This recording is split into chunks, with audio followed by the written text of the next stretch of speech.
ॐ अथ अष्टमोऽध्यायः। ध्यानम्। अरुणां करुणातरङ्गिताक्षीं धृतपाशाङ्कुशबाणचापहस्ताम् अणिमादिभिरावृतां मयूखैरहमित्येव विभावये भवानीम्। ॐ ऋषिरुवाच चण्डे च निहते दैत्ये मुण्डे च विनिपादिते बहुलेषु च सैन्येषु क्षयितेष्वसुरेश्वरः ततः कोपपराधीनचेताः शुम्भः प्रतापवान् उद्योगं सर्वसैन्यानां दैत्यानामादिदेशः अद्य सर्वबलैर्दैत्याः षडशीतिरुदायुधाः कम्बूनां चतुरशीतिर्निर्यान्दुस्वबलैर्वृताः कोटिवीर्याणि 50 कुलानि वै 100 कुलानि धौम्राणां निर्गच्छन्तु ममाज्ञया कालका दौर्हृदा मौर्या कालकेयास्तथासुराः युद्धाय सज्जा निर्यान्तु आज्ञया त्वरिता मम इत्याज्ञाप्यासुरपतिः शुम्भो भैरवशासनः निर्जगाम महासैन्यसहस्रैर्बहुभिर्वृतः आयान्तं चण्डिका दृष्ट्वा तत्सैन्यमतिभीषणं ज्यास्वनैः पूरयामास धरणी गगनान्तरं ततः सिंहो महानादमतीव कृतवान् नृप घण्टास्वनेन तन्नादमम्बिका चोपबृंहयत् धनुर्ज्या सिंहघण्टानां नादापूरितदिङ्मुखा निनादैर्भीषणैः काली जिज्ञे विस्तारितानना तं निनादमुपश्रुत्य दैत्यसैन्यैश्चतुर्दिशं देवी सिंहस्तथा काली सरोषैः परिवारिताः एतस्मिन्नन्तरे भूप विनाशाय सुरद्विषां भवायामरसिंहानामतिवीर्यबलान्विताः ब्रह्मेश गुह विष्णूनां तथेन्द्रस्य च शक्तयः शरीरेभ्यो विनिष्क्रम्य तद्रूपैश्चण्डिकां ययुः यस्य देवस्य यद्रूपं यथा भूषणवाहनं तद्वदेव हि तच्छक्तिरसुरान् योद्धुमाययौ हंसयुक्तविमानाग्रे साक्षसूत्रकमण्डलुः आयाता ब्रह्मणः शक्तिर्ब्रह्माणीत्यभिधीयते माहेश्वरी वृषारूढा त्रिशूलवरधारिणी महाहिवलया प्राप्ता चन्द्ररेखा विभूषणा कौमारी शक्तिहस्ता च मयूरवरवाहना योद्धुमभ्याजयौ दैत्यानम्बिका गुहरूपिणी तथैव वैष्णवी शक्तिर्गरुडोपरि संस्थिता शङ्खचक्रगदाशार्ङ्गखड्गहस्ताभ्युपाययौ यज्ञवाराहमतुलं रूपं या बिभ्रतो हरेः शक्तिः साप्याययौ तत्र वाराहीं बिभ्रतीतनुं नारसिंही नृसिंहस्य बिभ्रती सदृशं वपुः प्राप्ता तत्र सदाक्षेपक्षिप्तनक्षत्रसंहतिः वज्रहस्ता तथैवैन्द्री गजराजोपरि स्थिता प्राप्ता सहस्रनयना यथा शक्रस्तथैव सा ततः परिवृतस्ताभिरीशानो देवशक्तिभिः हन्यन्तामसुराः शीघ्रं मम प्रीत्याह चण्डिकां ततो देवी शरीरात्तु विनिष्क्रान्तातिभीषणा चण्डिका शक्तिरत्युग्रा शिवा शतनिनादिनी सा चाह धूम्रजटिलमीशानमपराजिता दूत त्वं गच्छ भगवन् पार्श्वं शुम्भनिशुम्भयोः ब्रूहि शुम्भं निशुम्भं च दानवावति गर्वितौ ये चान्ये दानवास्तत्र युद्धाय समुपस्थिताः त्रैलोक्यमिन्द्रो लभतां देवाः सन्तु हविर्भुजः यूयं प्रयात पातालं यदि जीवितुमिच्छथ बलावलेपादथ चेत् भवन्तो युद्धकाङ्क्षिणः तदा गच्छत तृप्यन्तु मच्छिवाः पिशिदेन वा यतो नियुक्तो दौत्येन तया देव्या शिवः स्वयं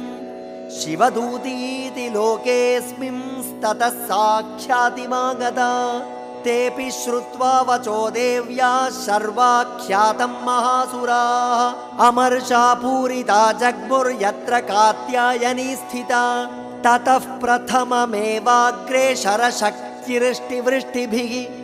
ववर्षुरुद्धतामर्षास्तां देवीममरारय सा च तान् प्रहितान् बाणान् शूलशक्तिपरश्वधान्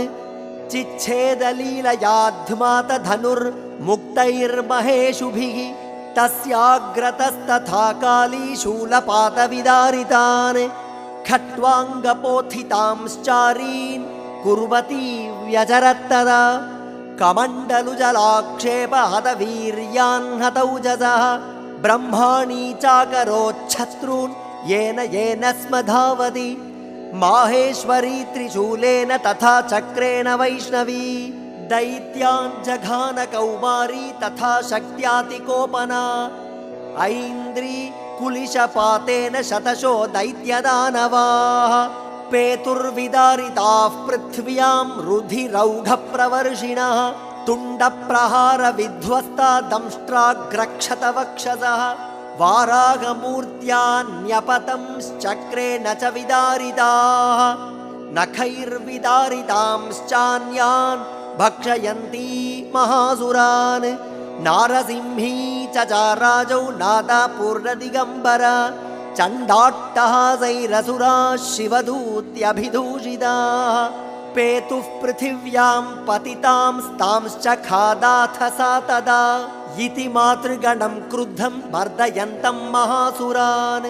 दृष्ट्वाभ्युपायैर्विविधैर्नेदुर्देवारिसैनिकाः पलायनपरान् दृष्ट्वा दैत्यान् मातृगणार्दितान् योद्धुमभ्याययौ क्रुद्धो रक्तबीजो महासुरः रक्तबिन्दुर्यदा भूमौ पतत्यस्य शरीरतः समुत्पतति मेदिन्यां तत्प्रमाणस्तदासुरः युयुधे स गदापाणिरिन्द्रशक्त्या महासुरः ततश्चैन्द्री स्ववज्रेण रक्तबीजमताडयत् कुलिशेनाह तस्याशु बहु शुस्रावशोणितम् समुत्तस्थुस्ततो योधास्तद्रूपास्तत्पराक्रमाः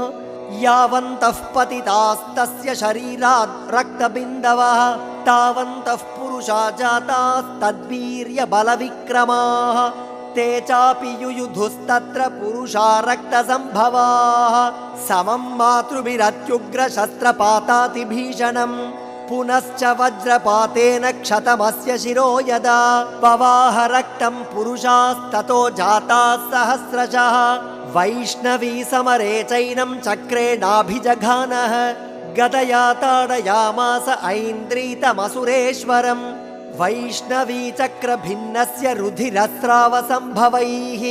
सहस्रशो जगद्व्याप्तं तत्प्रमाणैर्महासुरैः शक्त्या जघान कौमारी वाराही च तथासिना माहेश्वरी त्रिशूलेन रक्तबीजं महासुरं स चापि गदया दैत्यः सर्वा एवाहनत्पृथक् मातृः कोपसमाविष्टो रक्तबीजो महासुरः तस्याः तस्य बहुधा शक्तिशूलादिभिर्भुवि पपातयो वै रक्तौघस्तेनासञ्छतशोऽसुराः तैश्चासुरासृक्सम्भूतैरसुरैः सकलं जगत् व्याप्तमासीत्ततो देवा भयमाजग्मुरुत्तमम् तान् विषण्णान् सुरान् दृष्ट्वा चण्डिका प्रागसत्वरम् उवाच कालीं चामुण्डे विस्तीर्णं वदनं कुरु मच्छस्त्रपातसम्भूतान् रक्तबिन्दून् महासुरान् रक्तबिन्दोः प्रतीच्छत्वं वक्त्रेणानेन वेगिना भक्षयन्ती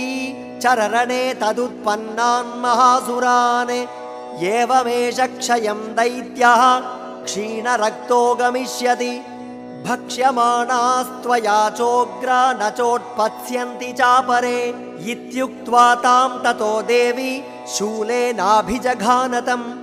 मुखेन काली जगृहे रक्तबीजस्य शोणितम्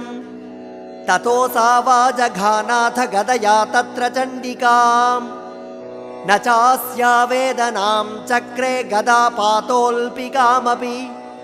तस्याः तस्य देहात्तु बहु शुस्रावशोणितं यतस्ततस्तद्वक्त्रेण चामुण्डा सम्प्रतीच्छति मुखे समुद्गता येऽस्या रक्तपातान् महासुराः तांश्चखादाथ चामुण्डा पपौ तस्य शोणितं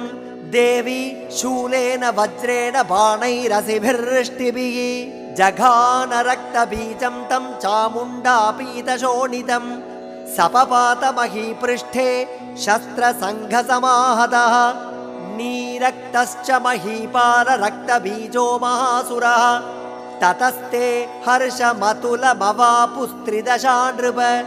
तेषां मातृगणो जातो ननर्ता शृङ्मदोद्धतः। ॐ इति श्रीमार्कण्डेयपुराणे सावर्णिके मन्वन्तरे देवी माहात्म्ये अष्टमोऽध्यायः। ॐ